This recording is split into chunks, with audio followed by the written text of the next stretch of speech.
Andre Dirrell, the young man from Flint, Michigan, versus Froch, the WBC champion. He is the world title holder, and now let's go inside the ring and Jimmy Lennon Jr. Ladies and gentlemen, the time has come for the Super 6 World Boxing Classic. Please welcome the boxers as they make their way to the ring. First, joining us to the blue corner, the undefeated challenger from the United States, the Matrix, Andre Dirrell.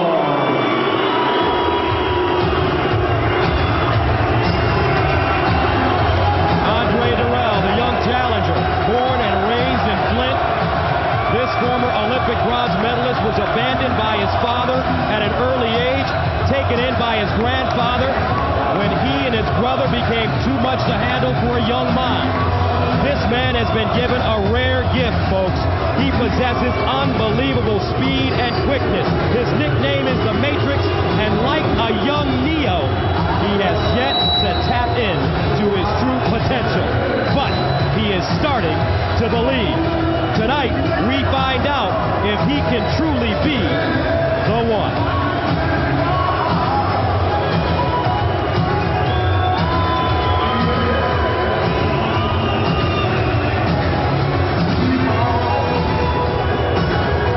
If body language means anything, and an incandescent smile does, Andre Dirrell apparently not affected by this scene, but sometimes you can't tell by what's on the outside. Most definitely. I mean, tonight he's throwing in deep waters. I'm anxious to see can he swim with the big boys tonight, Al.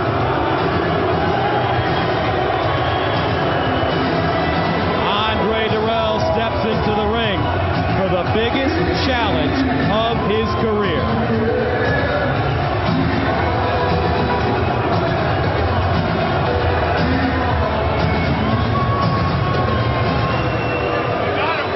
Now let's go back inside the ring to Jimmy Lennon Jr.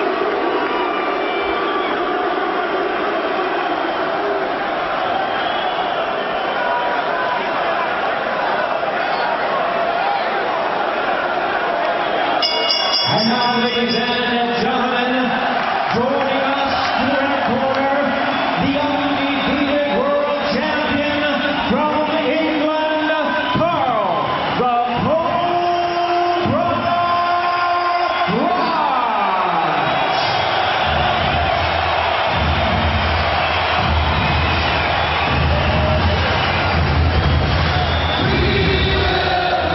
The champion, born and raised right here in Nottingham. Froch is the pride of Sherwood Forest, a true warrior, a modern-day Robin Hood. At 32, Froch lusts for international recognition, especially in the United States. He feels that this is the beginning of his era and knows that winning the Super 6 World Boxing Classic will not only catapult him to superstardom, but like his countryman Robin of Locksley, make him legendary.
World Boxing Classic, the super middleweight.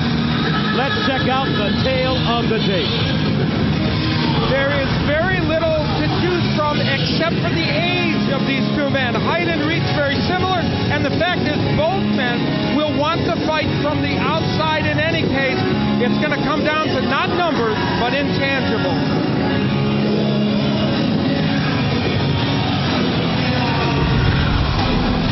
So here at the Trent FM Arena in Nottingham, this place rocking.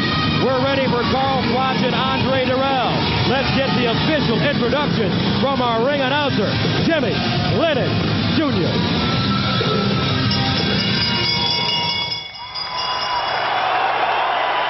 Ladies and gentlemen, a very good evening to you, and welcome to the Trent FM Arena here in Nottingham, England, for a very special event indeed, and our main event of the evening brought to you by Hennessy Sports, Gary Shaw Productions, along with Prime Time and Showtime.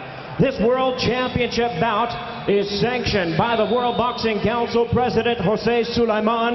Vice President and Supervisor is Bob Logist, along with the British Boxing Board of Control, the steward in charge, Dave Roden.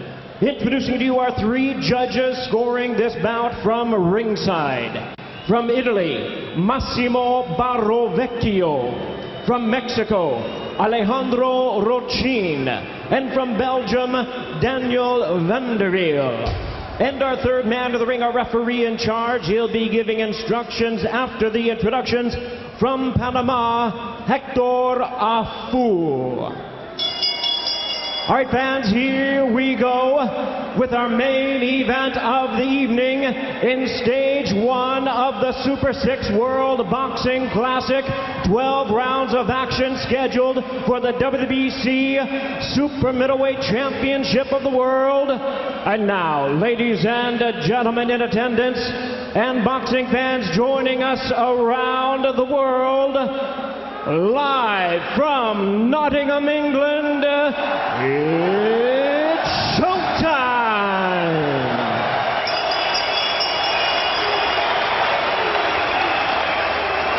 Introducing to you first, the challenger on my right, fighting out of the blue corner, wearing green trunks with gold trim, hailing from Flint, Michigan in the United States.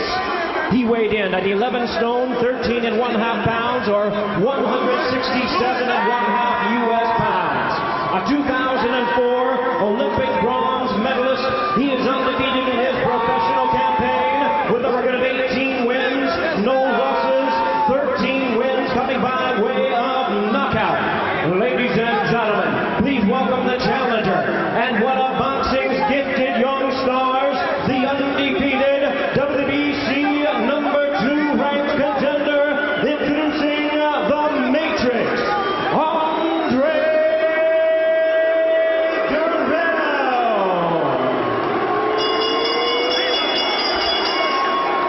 And his opponent across the ring, the defending world champion on my left, fighting out of the red corner. Wearing black trunks, he weighed in the same as his opponent, 11 stone, 13 and 1/2 pounds, or 167 and 1/2 U.S. pounds.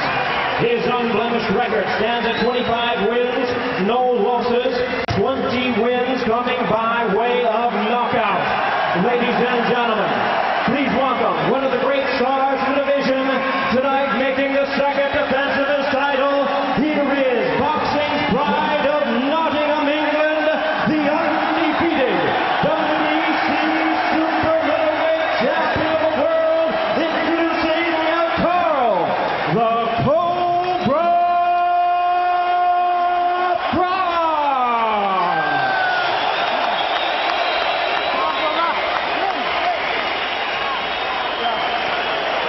Once again, a referee in charge, now to give instructions, Hector Afu.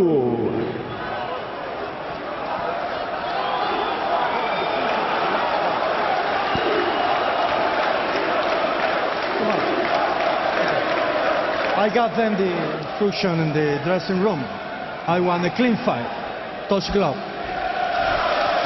Good luck. All right, the question. We start with Andre Dirrell. Can he keep his composure fighting on the big stage? Can he execute in this hostile environment? But the biggest question is, how will he react if he gets hurt? And for the champion, Carl Froch, can he handle the speed and accurate punching of a sharpshooter like Dirrell? And can he take away Dirrell's confidence by keeping the pressure on him and making Dirrell uncomfortable?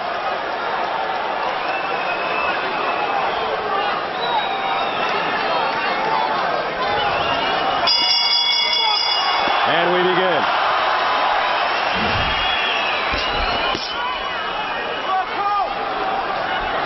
This fight, we should mention, is being contested in a 20-by-20 ring. All of the Super 6 fights will be contested in the same size ring. And of course, for Dirrell, size of ring is important because he presumably wants to move and use all of this ring. Carl Froch keeping that left hand low. Dirrell also. Dirrell, a sharp, lightning quick puncher with Roy Jones type speed. But he finishes off low quite often, and sometimes he'll even pull straight back with his chin up. And at this level, it could really cost him. We note that Dirrell starts out as a right-hander. Of course, he likes to switch back and forth a lot, but right now he starts to fight as a righty. And Froch told us he thought that was the weakest side of Dirrell and that he could pick him apart as a righty. Dirrell telling us that he will fight right-handed most of this fight, as you mentioned, Al.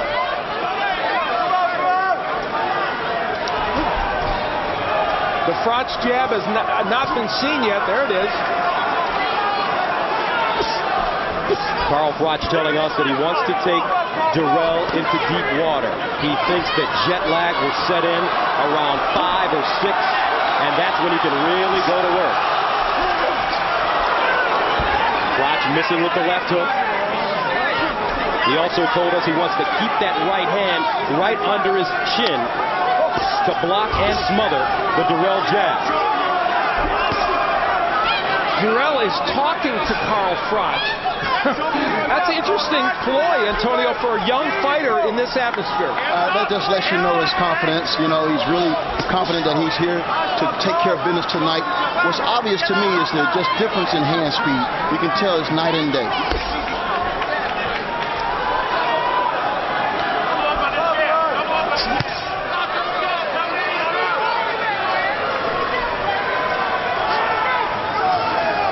Both fighters taking their time early on. Dirrell very relaxed. Now he switches over to southpaw. Froch very familiar fighting southpaws. He beat Jean Pascal to take the title. Pascal, a Canadian, now the light heavyweight champion. We saw the counterpunching of Dirrell a moment ago, and he did touch Froch on the way in. He's going to have to do that on a regular basis during the course of this fight. There's that stiff jab. Really quick. Dirrell has been doing a much better job sitting down on his punches his last couple of fights. And that's the end of the first round. The keys to this fight, very interesting for both men. For Carl Froch, he's got to double the jab. This is a sequence he should continue throughout the fight. First, double the jab, which pushes Dirrell to the ropes, where he tends to gravitate anyway. And then Froch can land the right hand. This could be a fight changer for him. For Andre Dirrell, he can't switch constantly from righty to left. He has to do it with purpose, as he did in round 1. He cannot be on the ropes. He's got to keep this fight in the center of the ring. He did that effectively in round 1. He's got to throw combinations, but then get out, not stay there and brawl with Froch.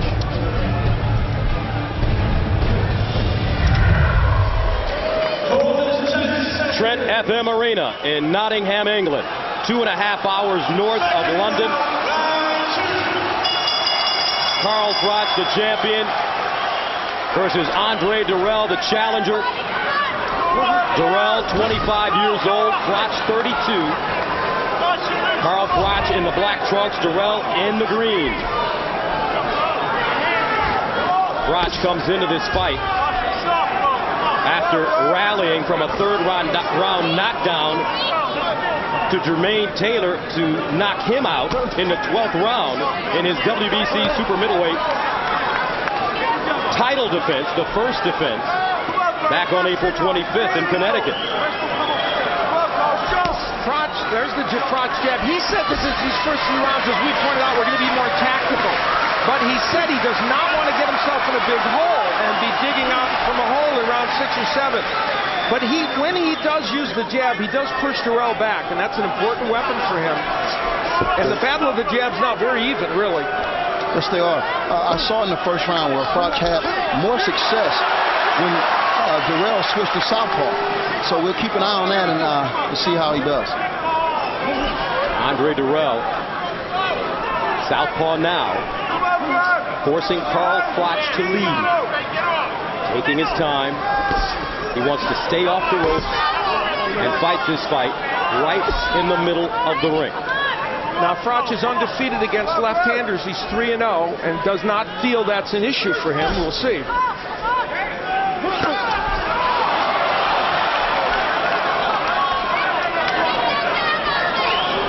Dirrell keeping very good distance. Double left hook connects. Good countering by Andre Dirrell. That is so uncharacteristic of Froch to lead off with a wild left hook. That is, although that's a punch you can normally hit Dirrell with, that was oddly thrown for Froch. Froch with the right hand to the body.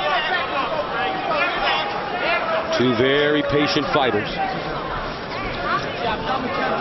Dirrell looks very composed, Antonio, to be on such a grand stage. Yes, he does. But, you know, the fight hadn't got started yet. Both the fighters are still trying to fill each other out before they settle in, and we'll see more action. You know, it's ironic. We talked about the idea of Dirrell squaring himself up to Froch. It's been Froch who has actually ended up making himself a more available target at certain points to Dirrell when he misses with those wild punches. Froch having a problem getting close. He's trying to get in punching range. Double left jab. Landing for Dirrell. He's got feline quickness.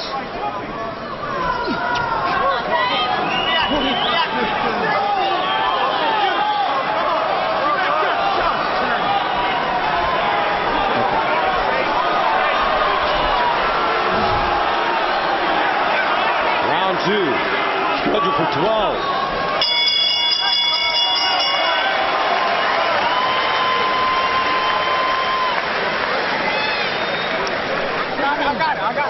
We talked about the fact that Carl Froch is missing and putting himself at risk to counter-punching by Andre Dirrell. And here's a perfect example, leading off with that left hook, being countered.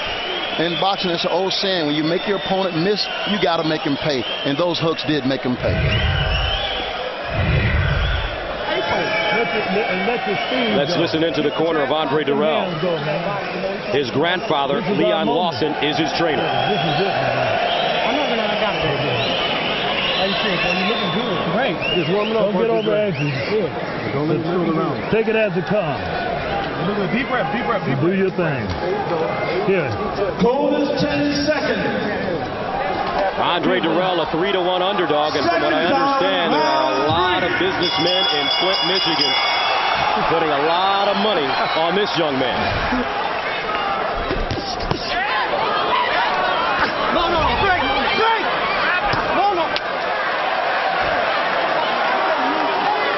Hector Afu is your referee of Panama. That was Carl Froch saying, welcome to England, to Andre Dirrell. Andre Dirrell with a lot of conversation, as you mentioned, Al, for Carl Froch. He switches to southpaw. What do you think he may be saying, Antonio? I have no idea. I mean, I think he's fighting very good from a conventional stance and haven't seen much from the southpaw stance, but we'll see. Maybe he has a plan. Well, the one thing he's doing with the switching is he's not doing it in such a way that gets caught in between, and that was the danger for Dirrell. There's the Froch jab, and that's so important to him early in this fight. Now Dirrell's getting closer and closer to those ropes, which is where he gravitates to, but Froch not yet taking advantage of it. Dirrell looking to counter. Froch cutting off the ring now. Getting closer and closer. Straight left to the body for Dirrell. Dirrell is a combination puncher, and he's very effective and dangerous when he uses his combinations, but when he relies on just a 1-2 or a pot shot, he gives his opponent an opportunity. Let's see if he lets his hands go. In this fight, I think Dirrell is wary of trying to throw all those combinations because it leaves him open for big shots for Carl Froch. Maybe later, but not early in this fight. So far, what Andre Dirrell has done very well is counterpunching. He has done it fairly well. He has, and in this round, it seems as if he's coming out trying to put a little hurt on Froch in this round.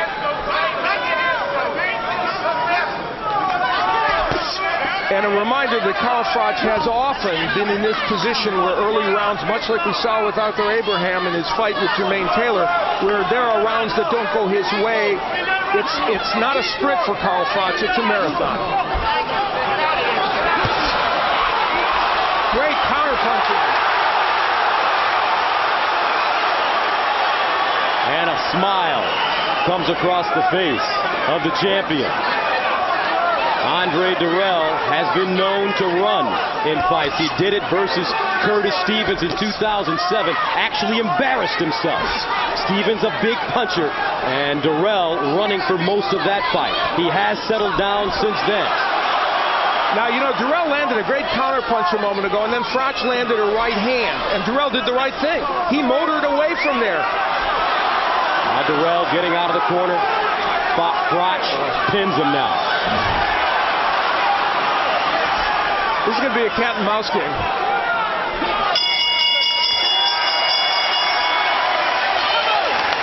Rachel Cordingley, the girlfriend of Carl Froch.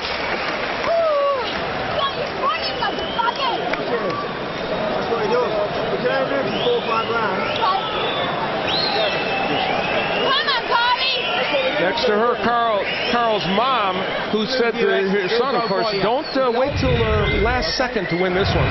His mother, Carol, in attendance. That's where the counterpunch came from Dirrell. And then Froch follows him around the ring and lands a right hand. That shows you two things, the great counterpunching of Dirrell, but the determination of Froch. Oh, that's a perfect straight left hand. But like you said, Froch is determined to get his back. And I think this fight now will be held in close quarters now. Wasn't pretty what Carl Froch did, but he got the punch in.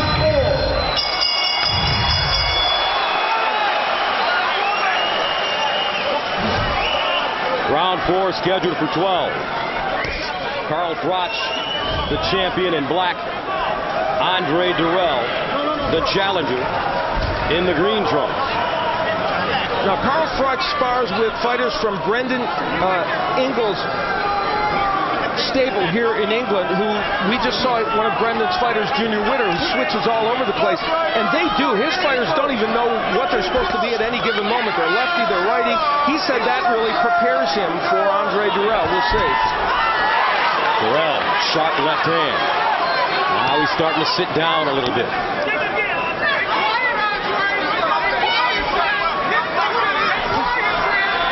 We have not seen all-out pressure yet from Carl Froch, and that's probably to Andre Dirrell's benefit. He's had a certain amount of breathing room to at least get his feet under him here.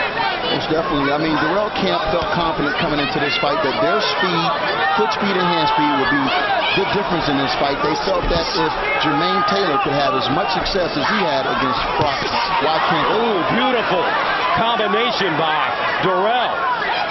Two-punch combination. Now he's starting to go after Froch a little bit. He's warmed up. He's still relaxed. Some blood coming out of the nose of Dirrell. Sticks Froch with another short jab. And Froch also trying to go to the body there. That's important for him at this point in the fight. And look at the quickness of Dirrell as he steps off the line. Now some blood maybe coming out of the upper lip of Andre Dirrell. It's interesting, even though he's doing fairly well in this fight, he's the guy that has the bloody nose and bloody mouth, but Froch has gotten some shots in. Looking at this fight, this round here, I believe Froch is telling himself he's going to have to take some chances. Yes. He's going to have to take some risks in order to solve the speed puzzle against Dirrell. You couldn't be more correct, Antonio. And this is the moment when he realizes it. And literally, he sees blood. And there's a right hand to the body. Froch is going to the body, and that's important right now. Andre Dirrell, very seasoned. We told you about his bronze medal at the Olympics. He's fought in 236 amateur fights with a 214 and 22 record. You can feel this fight, the intensity heating up as we move forward.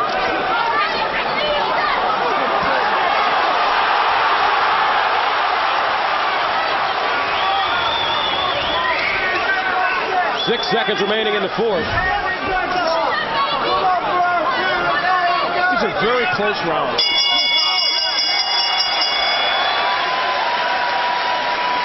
The Flintstones are here.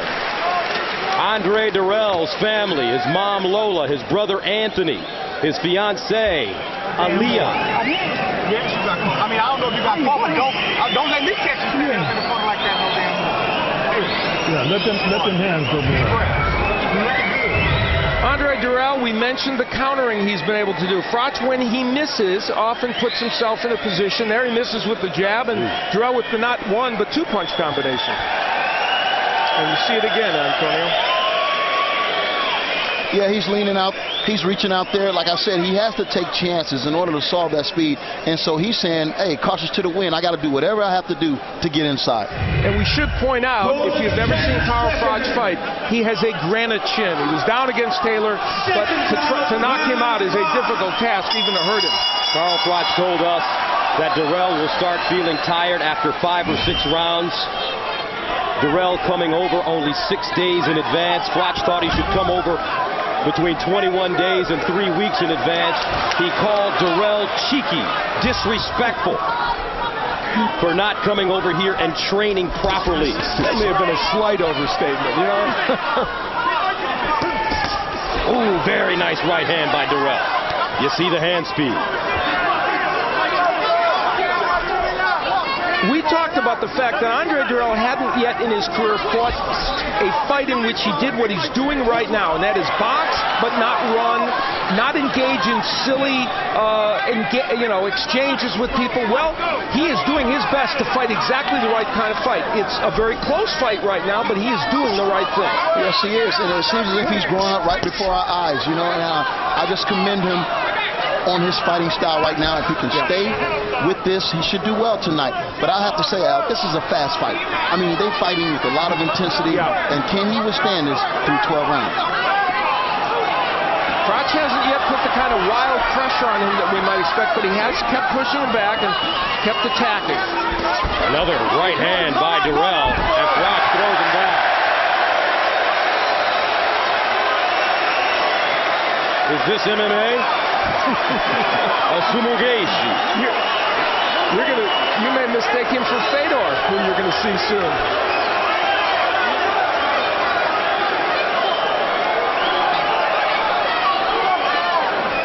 So Carl Froch with the hip throw. Andre Dirrell gets back on his feet and goes back to work. He's been the busier fighter. And can't you feel, sitting here at ringside, what we don't know yet is when Carl Froch lands a major punch. We haven't seen him land something really strong yet, and that's going to tell us the final piece of the puzzle about how Andre Dirrell will do tonight. Unless Froch never does, in which case Andre Dirrell did a great job. It'll be a shutout, but that throwdown was, I believe, a frustration throw. He hadn't landed the punch he thought he could land, and, he's boxing in the middle of the ring. I mean, we all felt that was Dirrell's advantage point. Dirrell fought Tony Hanshaw in May, got in trouble in the first round, almost got knocked down, but then came back to score a very impressive 5th round stoppage. Hanshaw's previous fight was with Roy Jones, a loss as well. And this time Froch decides not to drop Dirrell, but he does give him a parting shot. Yeah, Carl Froch, that's the second time he's blatantly hit on the break, and you have to think perhaps there might be a possibility of a point deduction at some point soon. And Antonio, Dirrell keeps going with that straight left hand to the body. What could that potentially set up? Well, it sets up a lot of things. It neutralizes your opponent, keeps him at a distance. And this is what they're fighting for. The Super 6 World Boxing Classic Cup. The super middleweights, 168 pounds. Finish your thought. Like I was saying, you know, great fighter Floyd Mayweather uses that punch. Hold on. Quiet. Floyd Mayweather Jr. uses that punch excellently. He keeps an opponent at bay, and then he can set up anything, the right hand or the hook. So I think Dirrell is doing pretty much the same thing. An example of the wrestling activity we saw in the last round, the frustration by Froch, or just an awkward moment. The Trent FM Arena in Nottingham.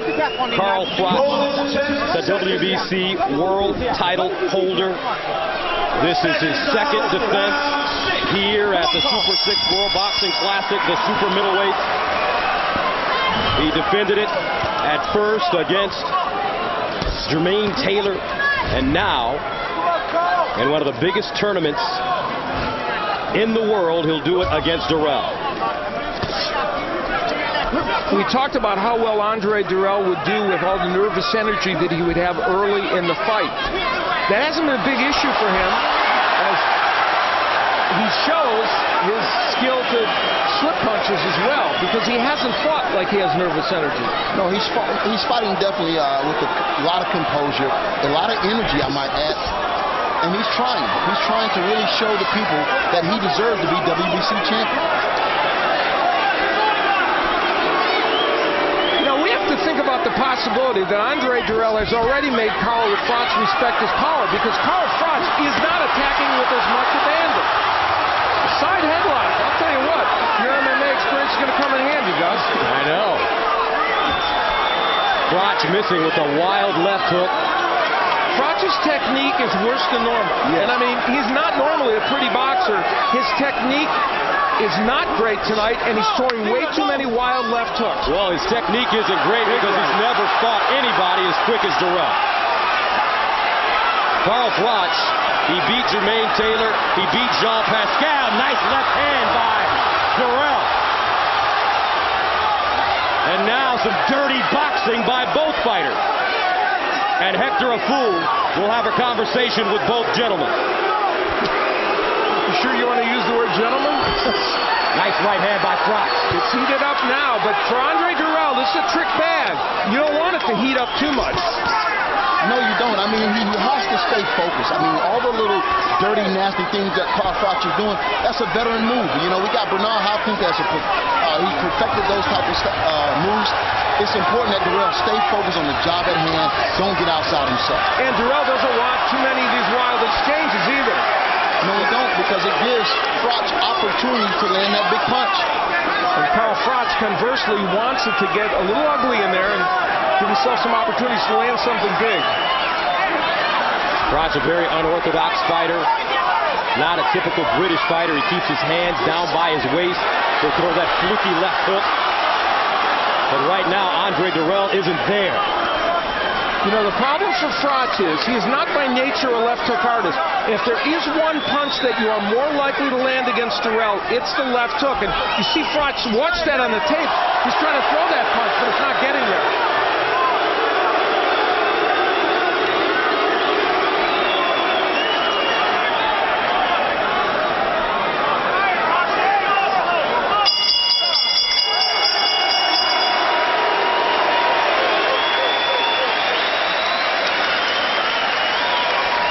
That make your combination go more. That's all right. Hey, champ, just protect yourself at all times. Okay? Protect yourself at all times. Don't worry about what the rest is. Fíjate, muchacho, que cuando entra con la cabeza así no. El mismo se está echando al piso, ¿ok?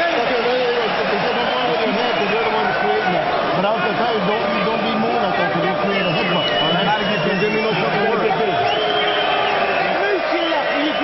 And then double up your attack, okay? Do you understand me? 1, 2 up, then right and left up, alright?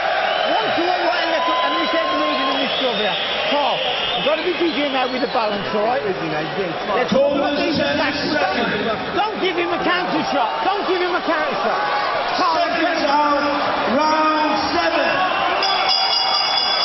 Carl Froch 11-0, fighting in his hometown of Nottingham. Nice combination by Dirrell, and he'll hold on. Robert McCracken, the trainer of Carl Froch, a former super middleweight contender himself, a very, very fine trainer. Yeah, the former British Commonwealth middleweight champion, actually. And he had a record of 33-2 during his career. Retired in 2001.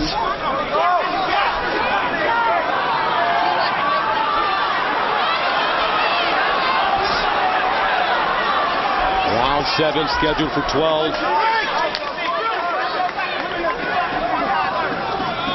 Al, where do you have this fight halfway through? A lot of close rounds, so you can take your pick, but I've got a 58-56 for Dirrell at this point. But again, a number of those rounds were close, so this is an intriguing fight to score, to be sure.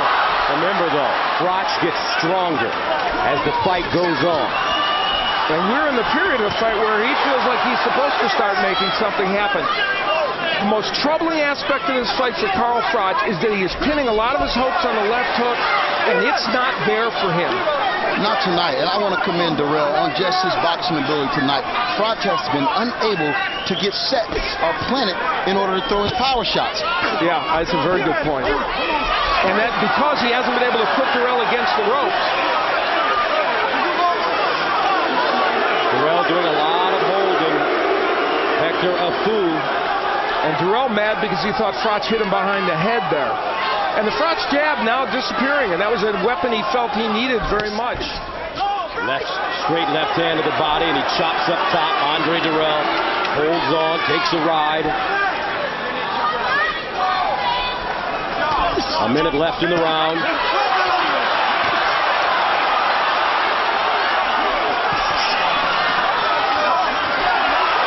Carl Froch trying to make Dirrell fight. Hector Afu telling him to stop holding. Dirrell has been doing a lot of holding and refuses to fight inside. Carl Froch is turning this into a brawl, or trying to. He's doing his best to make it that. Now there's the stuff Andre Dirrell can't do. Jump in head first against Froch.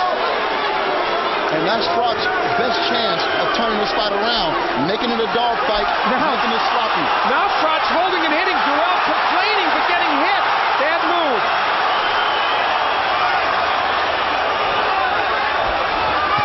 Oh, beautiful left hook by Dirrell. Right on the button. Froch tried to throw an uppercut from too far out. Dirrell countered it. It's going to be fun here.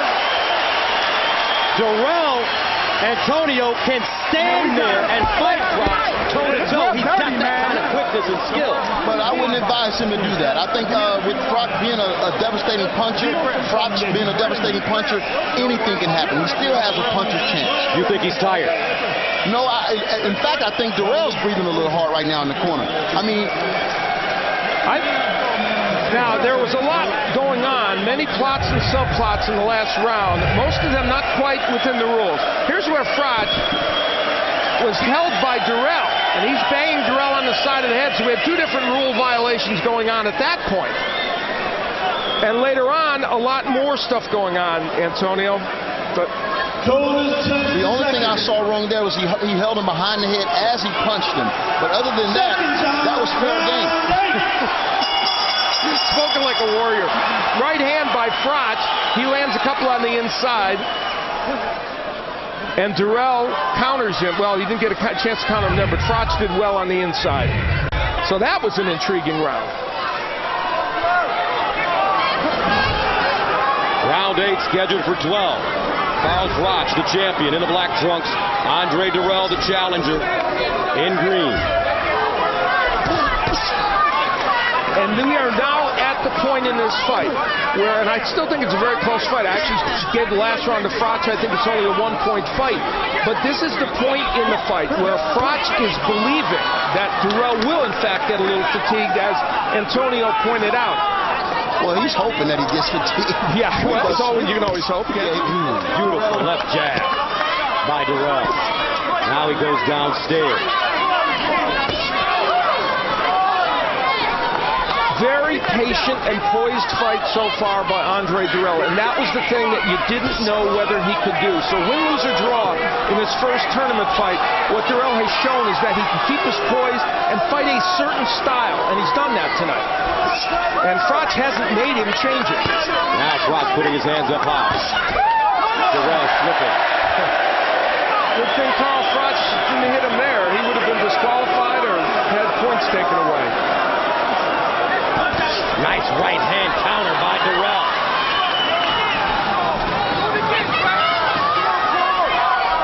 Froch is not going to the body nearly as much. Oh, there he did it right on cue.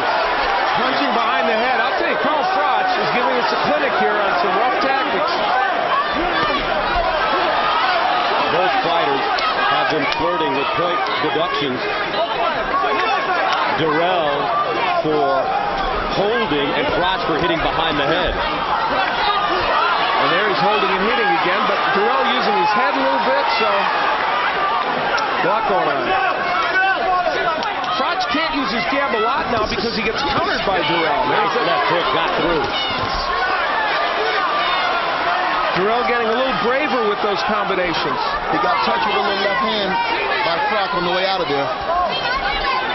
Froch cannot cut the ring off on Dirrell. He needed to do that. Oh, my. Big hook. Did that punch change this fight? We'll see. Maybe it did. Froch coming in with his head.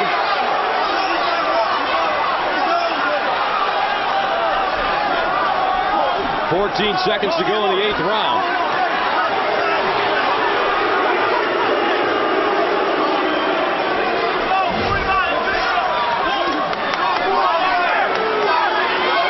Andre Dirrell, Carl Froch, 8 in the book.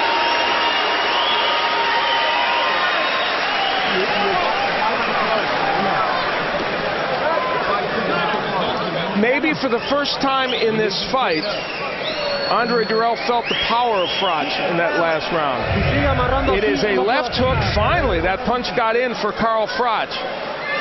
He closed the distance, and there it is. Now, Froch is a better puncher with the right hand than the hook, but there's no question, and that punch altered things a bit for that round. For Dirrell, the good news is it came toward the end of the round, and he was able to slide through those remaining seconds. Let's see if that's a fight changer.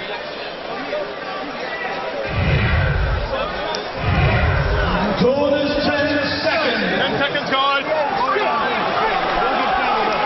Second round, round 9.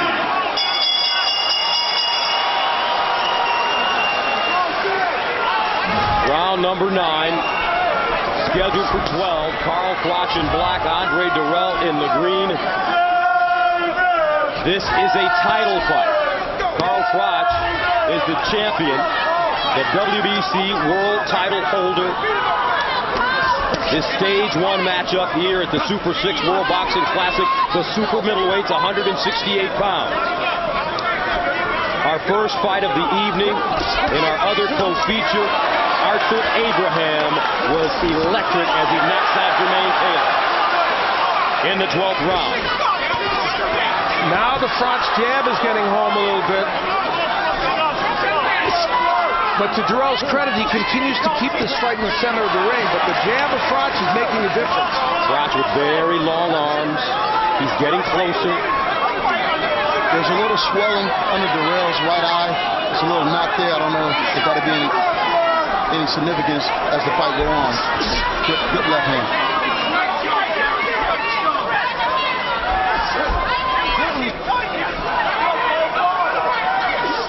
Ooh, very nice left hand by Dirrell.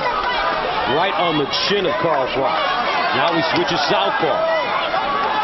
He'll switch step by step, steps around, and Froch ties him up.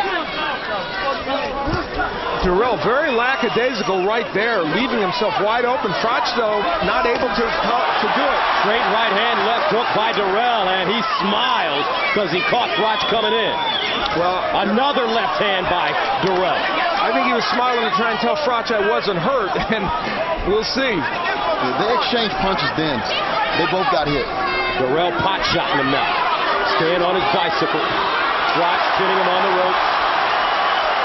Dirrell waiting, and it hurt.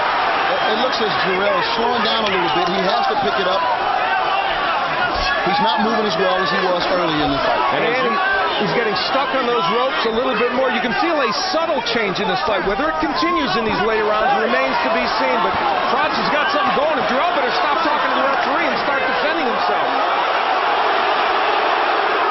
Froch once again warned for holding behind and hitting behind the head. And that's happened a lot, and you could make the case for a point being taken from Carl Froch. Nice double jab, triple jab by Dirrell. Froch, though, stalking him. He's got to make this thing ugly now. Now, Froch will make the argument that Dirrell's putting his head in a position where he can't help but hit him behind the head, but whether that's the real argument remains to be seen. But see Dirrell now getting caught on those ropes, counterpunching well, but he's in danger there. Yeah, this has been a good round for Carl Froch. Yeah, he can't lean back with his head straight up on the ropes. Right now, I actually think that was a good round for Andre Dirrell. Really? Yes, I do. He caught him numerous times. There's Dirrell's family. That's his girlfriend, Aaliyah, to the left. What are your combinations, boy? Deep breath. Round 10, baby. You got 3. Can you take these 3? Yeah. All right. No more combinations, Andre. Try not to hold him. Box him. Combinations, man. Keep the fight in the middle of the ring. Stay off the rope. Yeah, stay off the rope. Use that jab. Straight crossing, man. Combinations together, man. 3 rounds, you got to win. Yeah, put your punch together. You got 3 rounds left. Okay, 3s and 4s. Put him there and move him. And then he walk on the right hand. Use your brain. Come on. Come on. Second time, round 10. All right, Al, unofficially, how do you have this score? I have a I've got a 1-point margin for Dirrell at this point in the fight. This is the 10th round. Dirrell has only gone 10 rounds one time. He's never gone 12, and he went 10 rounds against Curtis Stevens on June 16, 2007. Won a decision. when we spoke with Dirrell in the fighters meeting, this is the point, the 10th round, when you've gone through a hard fight and the champion is not willing to give, that you will be questioning yourself, can you get there, can you make it through? This is where he has to dig deep and show the world that he's championship material. He's been 10 rounds one time in his career, never 12. Dirrell pushing through on that last combination. Wild right hand by Carl Froch. Carl Froch has 5 stoppages from round 8 or later, and he's 3-0 in 12-round decisions, and he is, of course, the winner in the Taylor fight that went into the 12th round. But all those numbers mean nothing if Andre Dirrell can box as he did in portions of the early round. Under 2 minutes to go. Left hand connecting for Dirrell. Froch answers with a stiff jab.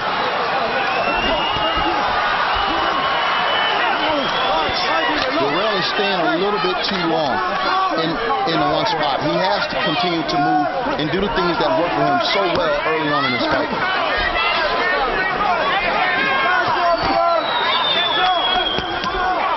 Body work by Froch, which he should really have been doing a lot earlier in this fight. That's probably one of the things he'll look back on and be annoyed with. What is this? Watch out, there's a point being taken from Dirrell. And that is due.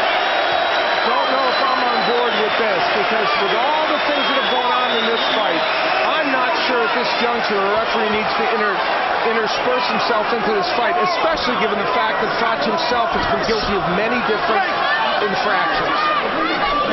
That's a huge point to be deducted.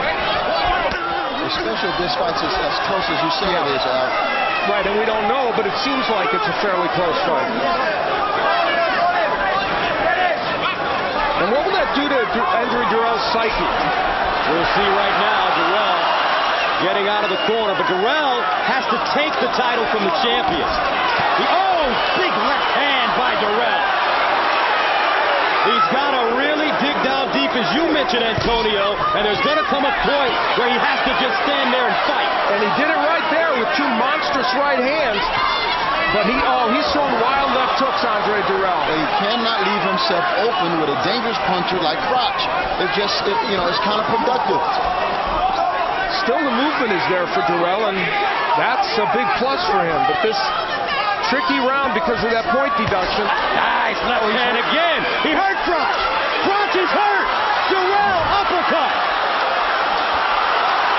Froch coming back off balance. He really tagged him at the end of the round. Andre Dirrell.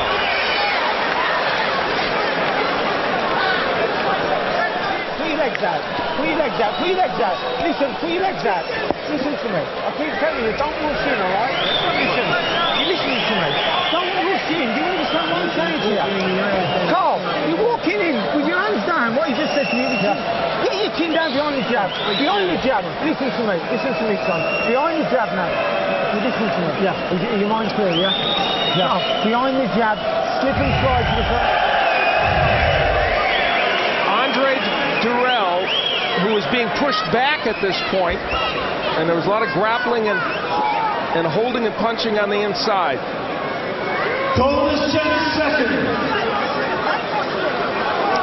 The big punch from Dirrell and punches that appeared to hurt Carl Froch. The hand speed an issue. Well, with that point being taken away, he knew he had to have a big finish to possibly make this a 9-9 round. Carl Froch told us that he'll do anything to win. He felt like he's a warrior, and the most important thing was to go in there and take his opponent's scalp. Andre Dirrell has never seen the 11th round before. So we'll see how he reacts. And kudos to Dirrell for one important thing. He has switched lefty to righty, but stayed in that posture long enough so that he's not getting caught switching. And that, to me, is the most key strategy for him. There he switches again, though, and Froch can't take advantage while he's doing it. Oh, look at the head movement. Wow! And he comes up with a left hand. Incredible speed and quickness. That was a telling sequence in this fight. Froch not as aggressive now. Looks to be slightly confused. How do I get to this quick guy? Dirrell keeps sticking his tongue out at him. Uppercut, left hand. Froch hurt again. Froch is in trouble. Now he'll hold on. You think by any chance Dirrell is thinking about those 3 points? Well, he better be careful if he is, but he is certainly big hook by Froch. That's the kind of punch that could turn it around again, and did it. We'll see. Stylistically, this is wrong for Dirrell, but it's creating a lot of excitement, and he may well be winning this round, and probably is. It's just he's putting himself in danger. Carl Froch wants to try and land something to change the dynamic of this fight.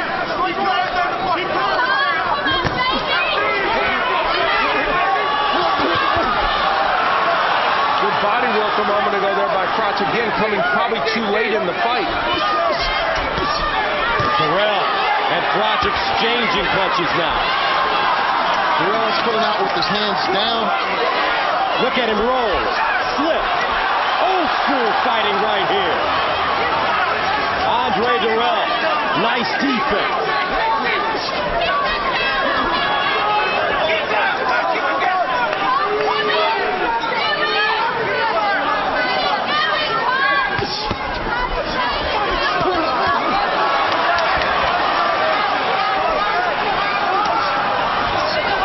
Left hand grazing the top of Froch's head by Dirrell. Froch just smiles and continues to move forward. You know, it's intriguing. Strategically, this round favored Froch, but Dirrell won the round. And that's pretty amazing here in round 11. Yes, it is. Dirrell still punching. Unloading now at the end of the 11th. Well, Dirrell's hands are low.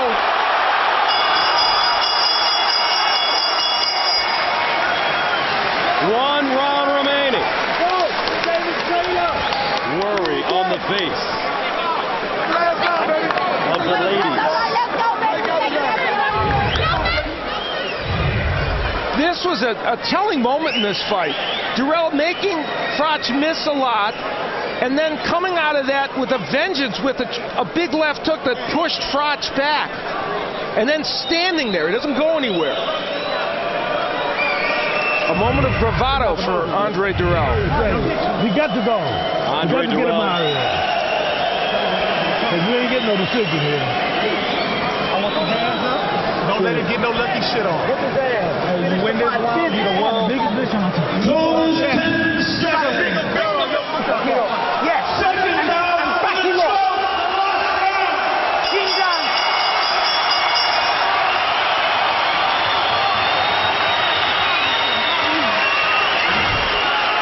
The 12th and final round. Leon Lawson telling Andre Dirrell, his grandson, he won't get a decision here. You better go out and knock him out.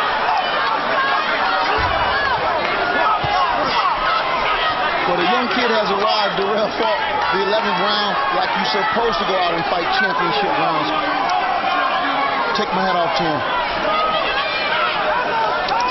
Interesting advice, given the fact that Dirrell, we assume that isn't the best way for him to fight against Froch, except when he had the last round of round 11 that was a brawl, he ended up winning the round. Of course, the judges from Italy, Mexico, and Belgium, they are international, but we're in England. Dirrell in new territory, the first time he's gone 12. And the pace of Froch has slowed a bit as well right now in this round. He's not attacking with wild abandon.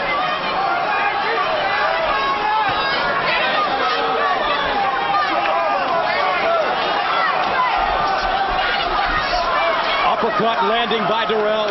Froch steps back on the ropes and lands a right uppercut of his own. And that's the first time we've seen a good uppercut from Froch, and many of his knockouts in previous fights have been with that uppercut, not been able to land it against Dirrell. A minute and 30 remaining in the 12th and final round. A nervous tension in this crowd. The crowd never quite got into this fight because Froch didn't put together enough rallies. The WBC super middleweight title on the line.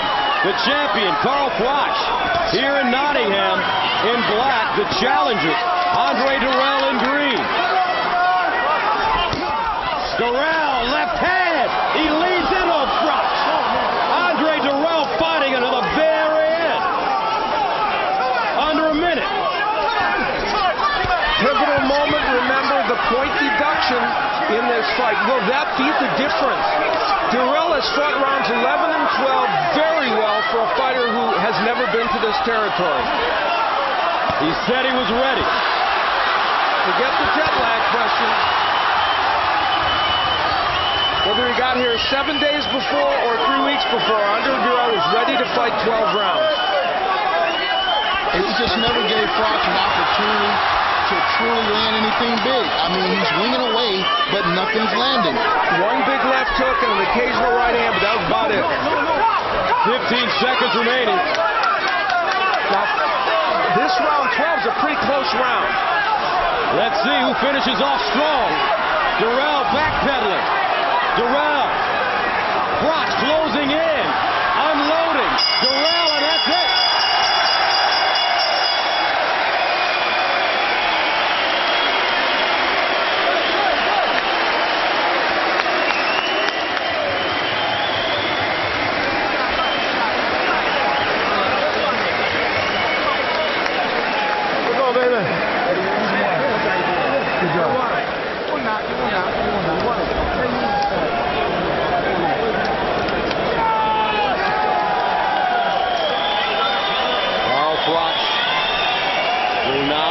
In the hands of the judges.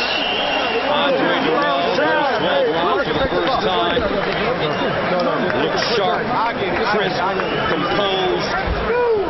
Did do some moving in the ring, held, and was deducted a point. But he came on strong in the end.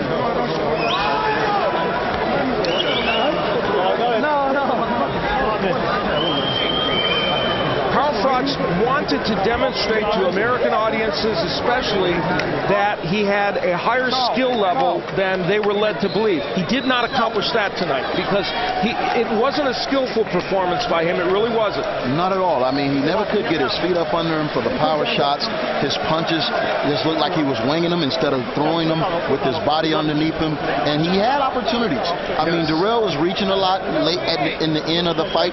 He had opportunities, just could never capitalize. You're totally correct, Antonio. That's exactly true. And part of the reason why I think the technique of Froch wasn't so good is the quickness of Andre Dirrell, which affected him. Most definitely.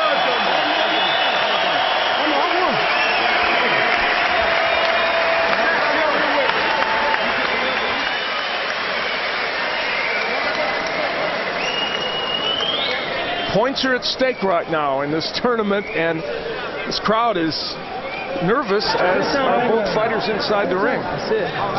Get a towel. You got a towel. I got a towel. All right, let's get the official decision from our ring announcer, Jimmy Lennon Jr. Ladies and gentlemen, after 12 rounds of action, we have a split decision. Judge at ringside, Alejandro Rochin, scores about 114 to 113 in favor of Andre Dirrell. Judge at ringside, Massimo Barrovecchio, scores about 115 to 112 in favor of Carl Froch. Judge at ringside, Daniel Vanderveel, scores about 115 to 112 in favor of the winner and still champion, Carl the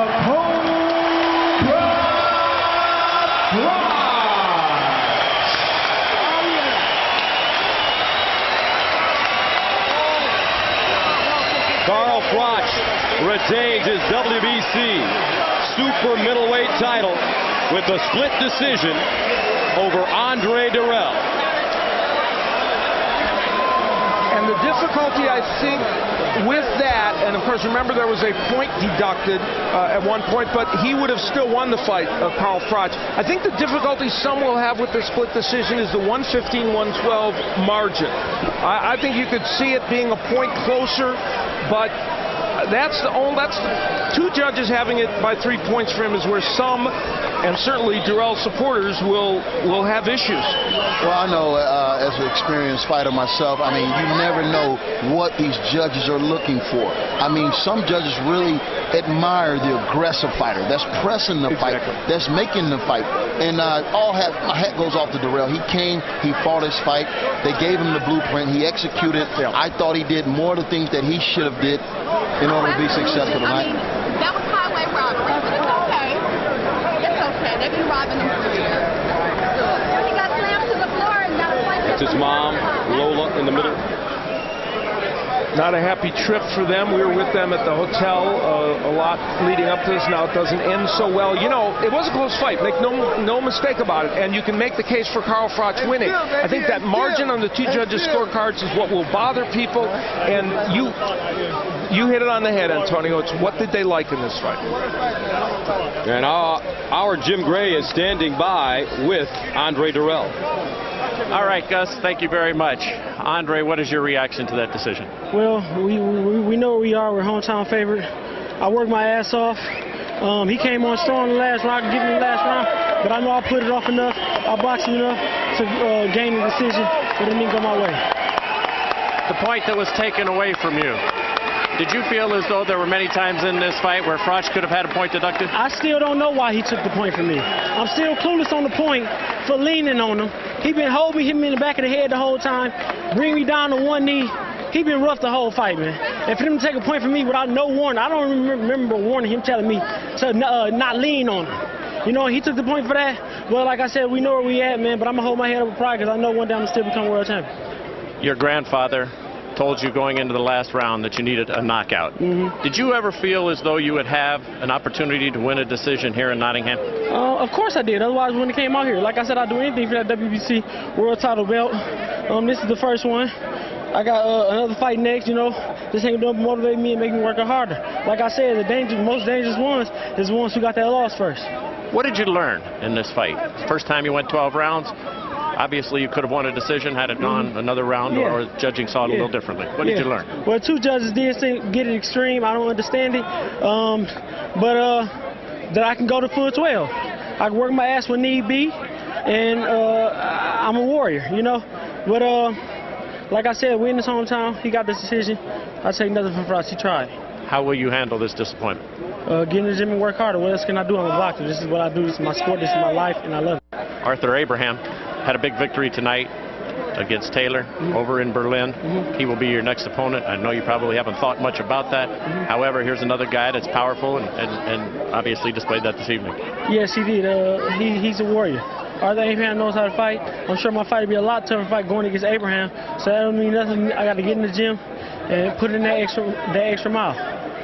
You had a lot to say to Froch during this fight. What were you talking about? Basically, just hold my head, and him couldn't handle me as far as boxing went.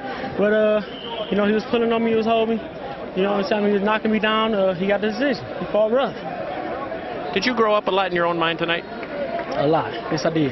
Like I said, them 12 rounds was crucial. Them 12 rounds was hard. I knew I trained for it. You know, I just got to get out there. I got to get in the gym now and execute my game plan a little better. What happened is what happened tonight, and I definitely will learn from it. Andre, terrific performance, and we will see you next round. Thank you. All right, we'll have Carl Froch in just a moment. Let's go back over to Gus Johnson. All right, Jim, let's see how the scoring went for Froch and Dirrell. We look at the Italian judge, Bervecchio, who had a wide margin, as did Van de Viel, 115-112, relatively wide for Carl Froch, and Alejandro Rochin scoring it for Dirrell, liking his boxing, and despite the point deduction, making Dirrell the winner by 8 points. Unofficially on press row. All of these writers, well, two of them from Britain, Claude Abraham with Boxing News, he had it for Froch. Neil Hickman, who is from the Express here, also had it for Froch. However, Jeff Powell, a very revered writer here in England, had the fight a draw. And I think that kind of scoring just feels a little more appropriate either way you look at it than maybe the 115-112 scores. So Carl Froch retains his title. He did it the hard way. Not a very pretty fight for Carl Froch. However, he walks out of the ring victorious, and he's standing ringside with our Jim Gray. All right, Gus, thank you very much. Carl, your reaction. Did you feel as though you won this fight? Yeah, definitely felt I won the fight from round 1 through to round 12.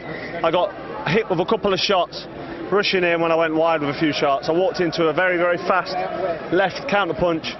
Let's not forget Andre Dirrell. He's a very fast, very quick hands. He's got a good range, and he's a great fighter. Now, if you put speed and timing and accuracy together with negativity, which is what that was tonight, negativity, then you can survive against anybody. He didn't want to stand and fight. The minute I got close quarters and tried to rough him up, make a fight of it, the fight which I want to be involved in, he either jumped on the floor, got shoved on the floor, complained to the referee, held on, every excuse in the book really. So, you know, what am I supposed to do? If he's not going to stand and fight like a man, like a warrior, then all I can do is take what's there. I took what's there, and I'm still champion. So I'm happy that was a comfortable night for me. I'm really, I've got no aches and pains, I'm not damaged. I think I walked onto 1 or 2 shots. I can't believe it was a split decision, but there you go, that was 1 point by the Mexican judge. You can't believe that it's a split decision. Then would you be able to understand in any way how he feels that he got a hometown decision and that the only reason that you won is because we're here in Nottingham? No, that's nonsense. That's nonsense. He's got to come back with something. Excuse me. He's got to come back with something. But, you know, he's a proud fighter, and if he wants to make an excuse, then he can make an excuse. But all the fans tonight will probably agree with me that not just because they're hometown fans. Of course they will. They're here. And they're for you. This is your town. Not just hometown fans. My fans come to see a fight. They know what I'm capable of. They know what I can do. And I wasn't able to show what I can do tonight because the minute I stood close quarters and tried to have a trade-off, he leaned right back and ran. and at times jumped on the floor. I didn't even really manhandle him like I could because the referee was on my case. It was a dissatisfying night for me, but a comfortable enough night. I'm still champion, and I picked up 2 points in a fabulous Super 6 tournament. So, you know, there's pluses and negatives to come from that fight. Did you feel as though you should have been awarded one of those points for fouling when in many instances could have been the opposite? It could have gone either way. I don't know if you saw the low blow that Jermaine Taylor suffered tonight. That was a point decision, a point deducted. It's down to the referee. Andre Dirrell was holding non-stop. If he's going to duck low, I'm going to hit him on the back of the head because it's there to be a hit. That's fighting, that's boxing. If he's going to give me the side of his head, I'm going to take it. Not illegally, but because he's ducking low, it's the only thing you can take. So what am I supposed to do? Stand there and wait for him to come up? Because he comes up with a great left hook and he caught me with one of them. You know, so I've got to be careful in there. I'm in there to win the fight, and winning is what I did tonight. I'm not 100% satisfied because I like to feel like I've been in a fight, and I feel like I could go back in there and do another 12 rounds of Andre Dirrell and beat him again. Carl, you will now have Mikkel Kessler coming up next. I know it's a little early to be thinking about that, but there are those who had thought, and even you in our production meeting, was looking somewhat ahead because you didn't feel as though that this was going to be the ultimate test. What are your thoughts on facing Kessler next? I'm looking forward to fighting Kessler. There you've got a proud warrior who will stand and have a fight, and he will exchange blows. He will stand toe-to-toe with me. At times, he's a good boxer, he moves well, and he's got slick skills, but at times he will stand and have a trade-up with me, and that's what the fans want to see. That's what the Super 6 is all about. People fighting to be winners and to achieve the goal of becoming the undisputed champion, super middleweight champion of the world. And Mikkel Kessler will bring that fight. That will be a massive fight.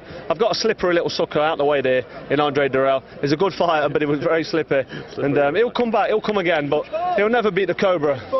Carl, congratulations to you. We enjoyed being here in Nottingham. Thanks for having us, and good luck in your next fight. I'll see you soon. Thank you very much. All right, Gus, back over to you.